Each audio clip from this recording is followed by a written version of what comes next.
নমস্কার বন্ধুরা, আমি Sanchita's essence stitching tutorial YouTube চ্যানেলে আপনাদের সবাইকে স্বাগত। আজকে একটা ভীষণ সুন্দর নেক ডিজাইন দেখব ডেইলি ওয়্যার পারপাসের জন্য, সিম্পল অথচ এলিগ্যান্ট লুকিং। আমরা ফোল্ডেড ক্যানভাসটা নিয়েছি, পিন দিয়ে আটকে নিলাম যাতে সরে নড়ে না যায়। নেকের উইডথ নিচ্ছি আমরা এখানে 3 ইঞ্চি, আর নেকের লেন্থটা এখানে প্রথমে দাগ দেবো 4 ইঞ্চিতে। তারপর এখানে এই দুটো পয়েন্টকে ধরে আমরা একটা বক্স তৈরি করে নেব। এখানে এই যে বক্সটা তৈরি করলাম, তারপর এইরকমভাবে তার নিচে ঠিক 2 পয়েন্ট, ঠিক এই যে দাগগুলো রয়েছে এগুলোকে এক একটা পয়েন্টে ধরে ঠিক 2 পয়েন্টে আমি এখানে দাগ দিয়েছি। তারপর তার নিচে লেন্থটা বাড়াচ্ছি 2 ইঞ্চি। এবার আপনি আপনার মাপ অনুযায়ী নেবেন। এখানে মোটামুটি 6 ইঞ্চি মতন আমার পুরো নেকটা আসছে প্রথম থেকে। এবার এখানে একটা ভি শেপ আমরা ড্র করে নেব। এরকম শার্প একটা ভি শেপ তৈরি হলো, আর এই যে বক্সটা তৈরি করেছি এখানে একটা রাউন্ড নেক তৈরি করব। এই ভি রাউন্ড নেকের সাথে ভি শেপ, এই নেক ডিজাইনটা এখন ভীষণ ট্রেন্ডিং। এবার এই নেক ডিজাইনটাকে আমরা একটা প্যাচ ওয়ার্কের মাধ্যমে তৈরি করব। তো চলুন আমরা এখানে কিভাবে তৈরি করি দেখাচ্ছি। এখানে তার চারপাশ দিয়ে এইরকমভাবে মোটামুটি একটা 1.5 ইঞ্চি মতন লাইন আমি ড্র করে নিলাম। আপনি যদি বিগিনার্স হন তাহলে অবশ্যই ইঞ্চি টেপ দিয়ে মেপে তৈরি করবেন। যেহেতু এটা বাইরে বেরিয়ে আসবে না প্যাচটা, সেই জন্য আমি আর এখন প্রপার মেজারমেন্ট নিয়ে করিনি। এখানটা যখন কাট করব 1/2 ইঞ্চি উপর থেকে ছেড়ে দেব ক্যানভাসটাকে, দিয়ে এইরকমভাবে কাট করব। তাহলে যখন আমরা এটা প্রেস করে স্টিক করব, সেই সময় এটা কিন্তু একদম পারফেক্টভাবে বসে যাবে। আমাদের নেকের মেজারমেন্টটা আমরা ঠিকঠাকভাবে পাবো, কোথাও সরে নড়ে যাবার কোনো ভয় থাকবে না, বারবার ইঞ্চি টেপ দিয়ে মাপতেও হবে না। দেখুন এইরকমভাবে এটা কাট করতে ভুলবেন না। তো এইভাবে আমরা নেকটা কি করে কমপ্লিট করছি দেখুন। আমরা এটা ফ্যাব্রিকের উপরে এটাকে আটকে নিয়েছি, আর যাতে আপনি বুঝতে পারেন যে ফ্যাব্রিক আর ক্যানভাস দুটো আলাদা, সেই জন্য আমি এখানে দাগ দিয়ে নিলাম। এইরকমভাবে ফোল্ড করে করে আমরা এখানে স্টিচ করব। আর যেখানে কার্ভ রয়েছে সেখানে কাট করে নিয়েছি যাতে এটা ইজিলি ফোল্ড করা যায়। ফোল্ড করবার সময় যেন ক্যানভাস ফোল্ড হয়ে না যায় সেটা কিন্তু খেয়াল রাখতে হবে। তো এইভাবে আমরা সমস্ত দিকে 3টে দিককে ফোল্ড করছি, আর এইরকমভাবে স্টিচ করছি কিনারা বরাবর। তো এইরকমভাবে আমরা পুরোটা, এখানেও দেখুন আমি কাট করে নিয়েছি, যার জন্য এটা ইজিলি ফোল্ড হয়ে গেল। এইভাবে আমরা নেকটাকে প্যাচের সাথে এইভাবে জুড়ে নিলাম। এবার আমরা কুর্তিটা নিয়েছি, কুর্তিটার এটা ফ্রন্ট পার্টের যেটা সোজা দিয়ে দেখুন মিডিলে দাগ কাট করে নিয়েছি। তো মিডিলটা আমি বুঝতে পারছি, তো এটা হচ্ছে সোজা দিকটা। সোজা দিকে আমরা এই মিডিলের সাথে, এটা একটা আনারকলি কুর্তি হবে, তো সেখানে আমি নিচের দিকে আমি আর একটা কাট করেছি যাতে স্কার্ট পার্টের সাথে জুড়তে পারবো। তো এই দুটো কাটকে আমি মাঝখানে রেখে এই মাঝখানটা জুড়ে দিলাম। এবার এই ফ্যাব্রিকটাকে, এই প্যাচটাকে এখানে আটকাবো।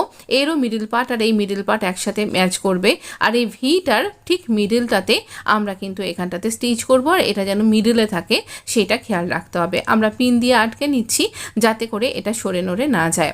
তো এইরকমভাবে আমরা পিন দিয়ে আটকে নিয়ে এবার দেখুন শুধুমাত্র আমরা ভিটাকে স্টিচ করব। আর খেয়াল রাখবেন, খুব খেয়াল করে আমরা কিন্তু এই শুধুমাত্র মিডল পার্টেই কিন্তু স্টিচটা করছি। তো এই মিডল পার্টেই ভিটাকে স্টিচ করে নিচ্ছি। বাকি অংশ আমরা পরে কিভাবে করব আপনার সাথে শেয়ার করছি। এই পর্যন্ত আমার স্টিচ করা হয়ে গেল। এখান থেকে সুতো কাট করে বার করে নিলাম। একটা ফ্যাব্রিকের স্ট্রিপ নিয়েছি, একটা কোয়ার্ড সেট তৈরি করেছিলাম, তার এটা লেফট ওভার ফ্যাব্রিক। আর আরেকটা প্রিন্সেস কাট কুর্তি করেছিলাম, তারও লেফট ওভার ফ্যাব্রিক। এটা 1.5 ইঞ্চি আর এটা 3 ইঞ্চি। দুটো ফ্যাব্রিকে এরকম মুখোমুখি রেখে আমি জুড়ে দেব। অনেক সময়তেই আমরা লেস ব্যবহার করতে চাই না, বা অনেক সময় থাকে না কাছে।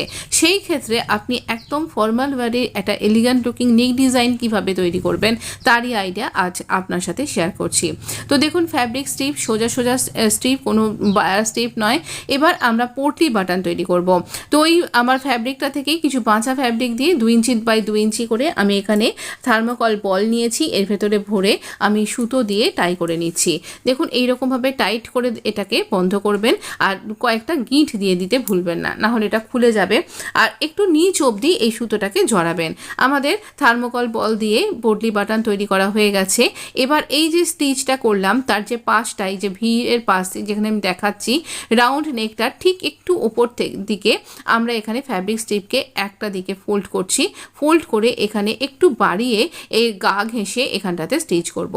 একেবারেই গাটা ঘেঁষে স্টিচ করবেন, নাহলে পারে কিন্তু ফাঁক হয়ে যাবে। তো এইরকমভাবে আমরা এখানে ফ্যাব্রিক স্ট্রিপটাকে অ্যাটাচ করছি। ঠিক যেরকম দেখাচ্ছি সেইভাবেই এখানে করুন। তো এখানে ফ্যাব্রিক স্ট্রিপটা এরকমভাবে স্টিচ করলাম। তারপরে এই যে মিডলের আমরা মার্ক করেছিলাম সেই মিডলের দাগ বরাবর এখানে রেখে এখানটাতে স্টিচ করতে হবে। তো এইরকমভাবে নিচ অবধি যতটা আপনি চাইছেন প্যাচটা, আমি যেমন নিচের দিক থেকে 1.5 ইঞ্চি মতন ছেড়ে দিচ্ছি, দিয়ে এখানে এই অংশটাতে ঘুরিয়ে নিলাম, নিয়ে এখানটাতে ফ্যাব্রিক যে আমি পটলি বাটনগুলো সেগুলোকে স্টিচ করছি। এই পটলি বাটন স্টিচ করবার সময় সাবধানে করবেন, ইচ্ছা হলে তেমন বুঝতে পারলে অসুবিধা হচ্ছে আপনার মেশিনে তাহলে আপনি সিঙ্গেল প্রেশার ফুট ব্যবহার করতে পারেন। তো এইরকমভাবে একটু সাবধানে পটলি বাটনগুলোকে আমি দুটো দুটো করে পেয়ার করে একটা সেট করে নিয়ে এইভাবে স্টিচ করলাম। আপনি ইচ্ছা করলে একটা একটা করেও করতে পারেন। এবার একটু 2 ফুট দূরে সরে এলাম, দিয়ে এখানে পটলি বাটনগুলোকে আরও একবার করে স্টিচ করে দেবো যাতে এগুলো শক্তপোক্তভাবে আটকে যায়। দেবার পর আমরা এখানে এক্সট্রা ফ্যাব্রিকের স্ট্রিপটা কিছুটা অংশ ফোল্ডিংয়ের জন্য রেখে কাট করে নিলাম। আবার এখান থেকে আমরা এখানে স্টিচ করে বসাবো। যেভাবে এদিকটা বসিয়েছিলাম ঠিক সেই দিকে এভাবেই এই দিকটাতেও আমরা এইরকমভাবে ভি নেকটার পাশ দিয়ে ধার ঘেঁষে এইভাবেই কিন্তু স্টিচ করে এটাকে স্টিচ করব। এই ফ্যাব্রিক স্ট্রিপ একদম সোজা সোজা ফ্যাব্রিক স্ট্রিপ আমাদের অনেক ক্ষেত্রেই কিছু না কিছু লেফট ওভার হয়েই যায়। তো আপনি যদি সুন্দরভাবে কন্ট্রাস্ট করে এইরকম প্যাচ ওয়ার্ক করতে পারেন দেখতে কিন্তু মন্দ লাগবে না, আর সেই সাথে লেসটাও লাগবে না। আপনি তবে ইচ্ছা করলে এর চারপাশ লেস লাগাতেই পারেন, সেটা সম্পূর্ণ আপনার নিজস্ব ব্যাপার।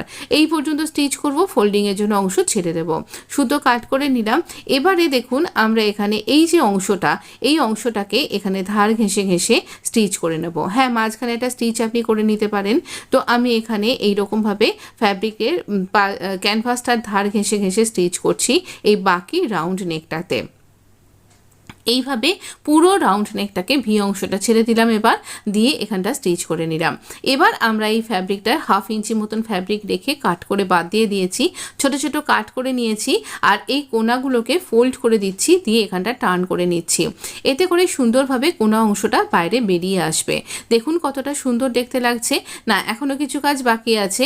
এইখানটা যেটা পিঙ্ক কালারের থ্রেড দিয়ে আমরা এই অংশটাতে স্টিচ করব, আর বাকিটা অন্য থ্রেড দিয়ে স্টিচ করব, আর এ পাশটাও কিন্তু স্টিচ করে নেব। তো এখানে দেখুন আমরা এখানে ধার ঘেঁষে ঘেঁষে কিনারা বরাবর পয়েন্টের সেলাই দেব। এই পয়েন্টের সেলাইটা দিলে পারে দেখতে অনেকখানি সুন্দর লাগবে, আর এই নেকটা ভালোভাবে বসে যাবে। তো এই আর ভেতর দিকটা উল্টো দিকে আমরা তুরপাই করে নেব বা হেম করে নিচ্ছি, বা আপনি রিভিলসেবল টেপ দিয়ে এখানটা কিন্তু আপনি সুন্দরভাবে আটকে নিতে পারেন, তারপরে এটাকে স্টিচ করতে পারেন, তাহলে সুবিধা হবে। এবার এই অংশটা ফোল্ড করে দিচ্ছি, দিয়ে এইখানে ধার ঘেঁষে ঘেঁষে আমরা এখানে স্টিচ করব। এখানে যখন স্টিচ করবেন খেয়াল রাখবেন যেন ভেতর থেকে ফ্যাব্রিকটা দলা পাকিয়ে না যায়, একদম টান টান ভাবে যেন এটা চলে আসে, আর এই রকম ভাবে টান টান ভাবে বসাতে পারলেই এটা ভীষণ সুন্দর দেখতে লাগবে। এই পর্যন্ত বসাবো, একেবারে নিচ পর্যন্ত বসানোর পর এই অংশটাকে ফোল্ড করে দিচ্ছি, দিয়ে এই নিচের অংশটাতে এখানে স্টিচ করছি।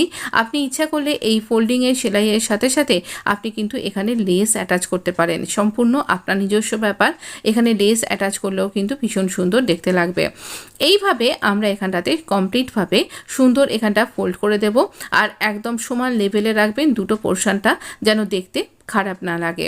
এইভাবে আমরা এখানটা ফোল্ড করে দিচ্ছি, আর এইভাবে পুরোটা স্টিচ করে দেব। এই পর্যন্ত স্টিচ করা হয়ে যাবার পর আবার আমরা এখান থেকে পাশ দিয়ে এখানটাতে স্টিচ করে নিচ্ছি। ভীষণ সুন্দর নেক ডিজাইনটা আপনার কীরকম লাগলো আমাকে জানাতে ভুলবেন না। খুবই সিম্পল, কোনো রকম লেস ওয়ার্ক নেই, শুধুমাত্র পোটলি বাটনের সাথে আমি এখানে স্টিচ করলাম ফ্যাব্রিক স্ট্রিপের সাথে। আবারও এখানটা ফোল্ড করে স্টিচ করে দেব। যদি ভিডিওটা ভালো লেগে থাকে তাহলে অবশ্যই লাইক শেয়ার সাবস্ক্রাইব করে আমার পাশে থাকতে ভুলবেন না। সুন্দর একটা কমেন্ট করে জানান কেমন লাগলো, আমি অনেকখানি উদ্বুদ্ধ হই। ভালো থাকবেন, সুস্থ থাকবেন, ধন্যবাদ।